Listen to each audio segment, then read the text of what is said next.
Hi friends, welcome to my channel Take Charge of Your Life. I am your mental health coach and therapist Navneet. How are you today?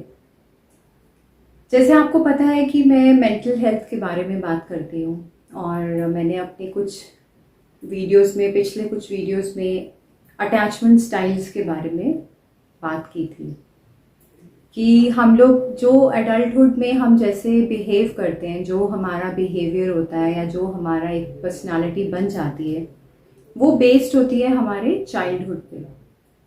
जैसे मैंने बताया पहले भी कि हमारा childhood जो होता है ये बहुत ही क्रूशियल टाइम होता है और हमारी सारी लाइफ इस पर ही डिपेंड करती है।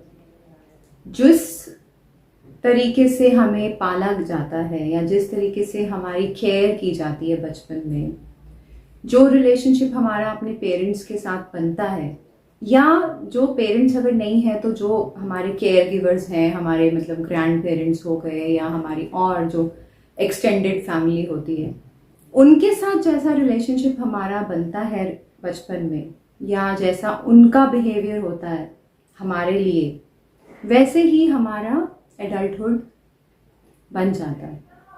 और हमें कई बार ऐसा लगता है कि हम जब मैच्योर हो जाते हैं, जब हम कॉलेज में होते हैं या हम लोग स्कूल में अर्ली मतलब उसमें जॉब में होते हैं, या जो हमारे अर्ली एडल्टहुड पे जैसे हम लोग रिएक्ट करते हैं, जो हमारे बिहेवियर्स होते हैं, तो वो हमारा जो बिहेवियर है वो हमारे इनर चाइल्ड से आ रहा है, मतलब हमारे बचपन से आ रहा है। सो हम लोगों के अंदर अभी भी हमारा जो इनर चाइल्ड, मतलब जो हमारा बचपन है, जो हमारा बचपन रहा, उसमें अगर हमारे कुछ वुंड्स थे, जो कोई ट्रॉमा या ऐसा कोई नेगेटिव बिहेवियर रहा हमारी तरफ, तो वो हम अभी भी कैरी करते हैं अपनी लाइफ में। और अगर उसको ध्यान ना दिया जाए, अगर अपने बिहेवियर को ना समझा जाए, तो वो लाइफ लॉन्ग हमारे साथ रहता है। आपने देखा होगा कि कुछ जो बच्चे होते हैं जब एडल्टहुड में आते हैं, जब वो जॉब ज्वाइन करते हैं या कॉलेज जाते हैं या आगे फर्दर स्टडीज कर रहे हैं, क्यों कुछ बच्चों को बहुत गुस्सा आता है, एग्रेशन क्यों होता है उनमें। कुछ बच्चे बिल्कुल ही शांत होते हैं, कुछ बहुत ही एकदम जैसे कहते हैं ना लो कॉन्फिडेंस वाले होते हैं। कुछ होते हैं जो बिल्कुल भी नेगेटिव फीडबैक ले ही नहीं पाते अपने लिए। अगर उनको आप कुछ समझाने की भी कोशिश करो तो वो उसको हमेशा सोचते हैं कि उनको पिन पॉइंट किया जा रहा है, उनको ब्लेम किया जा रहा है, उनको क्रिटिसाइज किया जा रहा है। तो ये सब जो हमारा बिहेवियर है, हमारा aggression, low confidence, blaming attitude, criticism, negative self talk, या दूसरों के साथ मिक्सअप नहीं हो पाना, या अपने आप जैसे कहते हैं ना अपने आप से ही बातें करना, या अपने में इंट्रोवर्ट होके रहना, मिक्सअप नहीं होना, और भी बहुत टाइप के बिहेवियर्स हो जाते हैं हमारे जब हम बड़े होते हैं। तो वो क्यों होता है? वो सिर्फ इसीलिए होता है कि जो हमारा इनर चाइल्ड है, जो हमारे अंदर अभी भी हमारा एक बच्चा छुपा रहता है हमारे मन में, हमारे सबकॉन्शियस माइंड में हमारी वो चीज़ें छप जाती हैं। तो वो जो वुंड्स होती हैं, you still carry your childhood wounds and experiences. जो हमारे चाइल्डहुड वुंड्स और एक्सपीरियंसेस रहते हैं, हम वो अभी भी कैरी कर रहे होते हैं अपने एडल्टहुड में, और अपने वर्क प्लेस पे, अपने रिलेशनशिप्स में, अपने फ्रेंड्स के साथ, अपने कलीग्स के साथ हमारे फिर वैसे बिहेवियर्स बाहर आते हैं। अब जैसे आप ट्रिगर हो जाते हैं किसी बात पे, अगर आप ऑफिस में हैं, आप अपने फ्रेंड्स के साथ हैं, आपने देखा होगा बहुत लड़ाइयाँ झगड़े होते हैं फ्रेंड्स में, कलीग्स में हो जाते हैं, गुस्सा आ जाता है बहुत जल्दी, फिर आपको चीटिंग, आपको ये कहते हैं ना जैसे ट्रस्ट नहीं कर पाना किसी के ऊपर। तो ये सब चीज़ें जो आपको ट्रिगर करती हैं, वो आप ट्रिगर नहीं हो रहे हो एज अ ग्रोन अप, वो आपका जो इनर चाइल्ड है, जो आपके अंदर आपका जो बच्चा अभी भी छुपा हुआ है, वो ट्रिगर होता है। तो हम कई बार सोचते हैं ना कि मैं क्यों ऐसे रिएक्ट कर रहा हूँ, मुझे क्यों इतना गुस्सा आता है, मैं क्यों किसी पे ट्रस्ट नहीं कर पाता। तो वो सब चीज़ें हमारी बेस्ड होती हैं इनर चाइल्ड के ऊपर। जो भी वुंड्स हम कैरी करते हैं अपने बचपन से, जो भी हमारे एक्सपीरियंसेस होते हैं, जो हमारा ट्रॉमा रहता है, उसकी वजह से हमारा बिहेवियर और हमारी पर्सनालिटी शेप अप होती है। How you behave and perceive things depend on your childhood. आप कैसे बिहेव कर रहे हैं, जैसा मैंने बताया कि आपका कैसा बिहेवियर रहता है सोसाइटी के साथ, लोगों के साथ, अपने ऑफिस में, अपने रिलेशनशिप्स में, वो सब चीज़ें डिपेंड करती हैं आपके चाइल्डहुड ट्रॉमा पे, चाइल्डहुड इमोशनल स्ट्रेस पे। अगर आपका चाइल्डहुड सिक्योर रहा है, अच्छा रहा है, you have got all the good things in life, बहुत अच्छा बचपन बीता आपका, तब तो you will have you know that secure attachment style और आपको कम इश्यूज आएंगे। लेकिन अगर कोई ट्रॉमा रहता है हमारे में, जैसे बहुत चीज़ें हो जाती हैं, जैसे आप डिवोर्स हो गया आपके पेरेंट्स का, जो बच्चे डिवोर्स के बाद यू नो फील करते हैं, डिवोर्स तो हो जाता है, पेरेंट्स अपने अपने रास्ते चले जाते हैं दोनों, लेकिन असली जो ट्रॉमा होता है वो बच्चे को देखना पड़ता है, तो वो लाइफ लॉन्ग कैरी करता है। कई बार ऐसा होता है कि आपके फादर जो होते हैं वो अनअवेलेबल होते हैं, that I mean he is into army और नेवी या ओवरसीज चले गए, तो वहाँ ट्रॉमा आता है। कई बार जो मदर्स होती हैं वो बहुत गुस्से वाली होती हैं, फादर्स बहुत गुस्से वाले होते हैं और वो मतलब बच्चों को अब्यूज़ करते हैं। कई बार ऐसा हो जाता है कि जो पेरेंट्स हैं उनकी आपस में बनती नहीं है, डोमेस्टिक वायलेंस जैसा हो जाता है घर में, बहुत ही यू नो हमेशा एक गंदा वाला, जैसे कहते हैं ना, इमोशनल टॉर्चर वाला जो माहौल रहता है वो रहता है। उससे बच्चों की पर्सनालिटी बहुत ज़्यादा अफेक्ट करती है।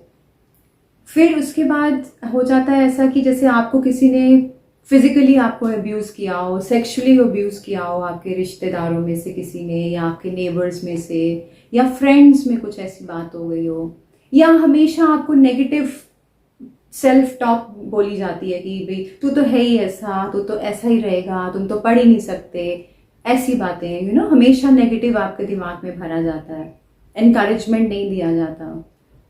या कई बार पेरेंट्स ऐसे हो जाते हैं कि वो इतने कंट्रोलिंग और इतने डोमिनेटिंग हो जाते हैं कि वो बच्चे को समझना ही नहीं चाहते, वो सिर्फ अपनी चीज़ों को थोपते हैं अपने बच्चों के ऊपर। बच्चों से वो एक ओपन कम्युनिकेशन नहीं रखते, बस जो उन्होंने रूल बना दिया बच्चों को वही फॉलो करना है। तो ऐसी चीज़ें बहुत हो जाती हैं। मदर्स की कई बार, जैसे किसी की मदर की डेथ हो गई तो वो ट्रॉमा बहुत बहुत बहुत यू नो सीवियर होता है, वो तो एंड तक लाइफ लॉन्ग चलेगा फिर। तो ऐसी बहुत सारी ट्रोमैटिक सिचुएशंस होती हैं लाइफ में जिसकी वजह से हमारी पर्सनालिटी ऐसी हो जाती है। हम कई गुस्सा is a very common thing और बहुत ज़्यादा आजकल देखा जाता है बच्चों में, बड़ों में, और हमेशा एंगर के पीछे कुछ ना कुछ रीज़न होता है। या तो हर्ट होगी, या डिसरिस्पेक्ट होगी, या लैक ऑफ लव होगा, या स्ट्रेस होगा, इमोशनल कोई टॉर्चर होगा, ट्रॉमा होगा। तो गुस्से का रीज़न होता है, चिड़चिड़ापन जो रहता है उसका रीज़न है, जो भी हमारा इमोशन है उसका सबका रीज़न है, और वो रीज़न हमारे चाइल्डहुड से आता है। इनर चाइल्ड जो हमारा बचपन है, हम सोचते हैं ना हम बड़े हो गए, लेकिन जो हमारा एक्सपीरियंसेस रहते हैं, जो हमारा इनर चाइल्ड के वुंड्स रहते हैं, वो हमारे साथ साथ चलते हैं, वो कहीं नहीं जाते, वो आपके सबकॉन्शियस माइंड में रहते हैं, आपके दिल पे ऐसी छाप छोड़ जाते हैं कि आपको उनको निकालना बहुत ज़रूरी है। सो अगर आप चाहते हैं कि आप अपने इनर चाइल्ड को हील करें, आप अपने आप को समझें, आप ये रियलाइज़ करें कि आप जैसा बिहेव कर रहे हैं वो वैसा आप क्यों कर रहे हैं, उसका अगर आप रीज़न जानना चाहते हैं तो आपको अपने इनर चाइल्ड को हील करना बहुत ज़रूरी है। इसको हम लोग अपनी साइकोलॉजी की लैंग्वेज में कहते हैं healing of inner child, and that is very very important. अब उसके रीजंस, उसके जो मेथड्स हैं, पहला तो मेथड यही है थेरेपी। अब थेरेपी लेना इसलिए इम्पॉर्टेंट है बिकॉज जो, क्योंकि हम लोगों ने ये सब कभी सीखा नहीं है, हमें पता नहीं था कि ये कैसे करना है, इनर चाइल्ड वुंड्स को कैसे हील किया जाता है और अपनी लाइफ को हम बेटर बना सकते हैं। तो जब हम लोगों को नॉलेज नहीं होती तो हमें थेरेपी लेने से ये फ़ायदा होता है कि आपके साथ कोई रहता है आपको उस चीज़ से ले जाने के लिए। मतलब आपकी जो इमोशंस हैं उनको प्रोसेस करने के लिए कोई आपकी हेल्प कर रहा है, आपको एक सपोर्ट है साथ में। और talk therapy is very important. हम टॉक थेरेपी कहते हैं इसको इनर चाइल्ड हीलिंग के लिए, because when we talk to somebody who is trained, कोई जो एक ट्रेन्ड थेरेपिस्ट होता है उसको पता होता है कि आपके इमोशंस को या आपकी फीलिंग्स को कैसे प्रोसेस करना है, आप क्या फील कर रहे हैं, आप क्यों फील कर रहे हैं। सो इसीलिए थेरेपी लेना इज़ वेरी वेरी इम्पॉर्टेंट। सो अगर आपको कोई ट्रेन्ड थेरेपिस्ट पता है या आप बात करना चाहते हैं, so you can go ahead and please do that. It's very important to have a good personality, to have a good behavior, and for your sound mental health. Take therapy. If you think that you require, if you think that you want to talk about something, अपने childhood trauma के बारे में आप बात करना चाहते हैं, तो आप प्लीज़ थेरेपिस्ट से बात करिए। देन एक इसमें बहुत ही ईजी कुछ एक्टिविटीज़ हैं जो मैं आपको दे सकती हूँ, और आप घर में भी ये शुरू कर सकते हैं अगर आप थेरेपिस्ट के पास नहीं जाना चाहते। उसमें आता है राइट लेटर्स। अब इसमें आपको क्या करना है, आपको अपने पेरेंट्स को या जो भी आपका केयर गिवर रहा है, आपके ग्रैंड पेरेंट्स थे आपके साथ बचपन में, या आपके अंकल्स थे या आंट्स थी या आपकी मेड थी या आपका नेबर था या आपके मदर थे या आपके फादर थे, जो भी था जिसने आपका ध्यान रखा आपके बचपन में, केयर गिवर जो हमारी ध्यान रखते हैं, जो हमारा ध्यान रखते हैं, हमें केयर देते हैं, उनको आपको एक लेटर लिखनी है और सब कुछ लिख डालो आप जो भी आपके मन में है। सपोज अगर आप अपने फादर को लेटर लिख रहे हैं तो आप कुछ भी होल्ड बैक मत करिए, कुछ भी अपने मन में मत रखिए। जो आप उनको कहना चाहते हैं एज अ चाइल्ड, जो आपने फील किया, जो आपको ट्रॉमा रहा, आपको अगर ऐसा लगता है कि आपको बोलने नहीं दिया जाता था, आपको घर के किसी डिसीजन में आपको पार्टिसिपेट नहीं कराया गया, आपकी बात सुनी नहीं जाती थी, आप वो सब लिखिए। आप कहाँ कहाँ उनसे गुस्सा है, आप क्यों उनसे नाराज़ हैं, आपको क्या गलत लगा उनकी पेरेंटिंग में, मतलब आपको क्या गलत लगा जो उन्होंने आपके साथ किया, वो आप सब लिखिए। पूरा अपना, जैसे कहते हैं ना, दिल खोल के आप वो लिख डालिए। अगर आप नहीं लिख सकते, आप इतने मतलब इतना जैसे आपको प्रैक्टिस नहीं है लिखने की, तो आप रिकॉर्ड कर लीजिए, बोलिए, बोल के आप रिकॉर्ड कर लो उसको, और फिर बाद में उसको सुन के उसको डिलीट कर दीजिए। ऐसे ही जब आप लेटर लिखेंगे तो आप उसको लिख के फिर उसको बर्न कर दीजिए। बर्न मतलब लिखिए और उसको जला दीजिए और अपने सामने उसको जलता हुआ देखिए। इस तरीके से आपकी बहुत ज़्यादा हीलिंग होती है इनर चाइल्ड की, और आपके जो भी दबे हुए इमोशंस हैं, जो भी आपकी फीलिंग्स हैं, वो बाहर निकलती हैं। तो एक तो ये हो गया कि आप अपने पेरेंट्स को या जिसको भी आपका केयर गिवर जो है, आप उसको एक लेटर लिखिए और आपके मन में जो जो है आप सब उनको बता दीजिए। दूसरा होता है कि आप